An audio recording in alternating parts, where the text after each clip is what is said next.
વૃત્તિ સમાચાર કે જ્યાં પાલનપુરમાં 30 બાળકોને લિવિંગ સર્ટિફિકેટ આપી દેવાના મામલે TV9ના અહેવાલની ધારદાર અસર જોવા મળી। સમગ્ર મામલે શિક્ષણ પ્રધાન પ્રફુલ્લ પાનસેરિયા હવે એક્શન મોડમાં છે અને 318 નંબરની શાળાના આચાર્યને બરતરફ કરવા માટે આદેશ આપી દીધો છે। CRCના 3 સભ્યોને નોટિસ ફટકારવામાં આવી છે। પ્રિન્સિપાલે યોગ્ય કારણ વિના જ લિવિંગ સર્ટિફિકેટ આપી દીધાનો આક્ષેપ લાગ્યો હતો। વિદ્યાર્થી રજા પર જતા LC આપી દીધા હોવાનો વાલીઓનો દાવો છે। જો કે TV9 દ્વારા આ અહેવાલ પ્રસારિત કરાયો હતો અને ત્યારબાદ આ સીધી અસર જોવા મળી।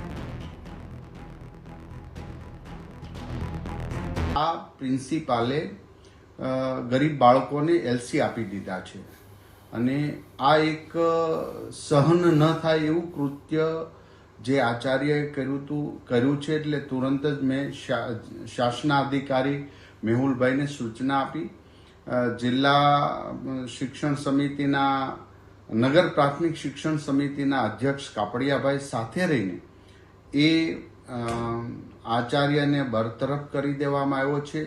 CRC URC અને નિરીક્ષકને કારણદર્શક નોટિસ આપવામાં આવી છે અને આ એક એવો દાખલો બેસાડવાનો છે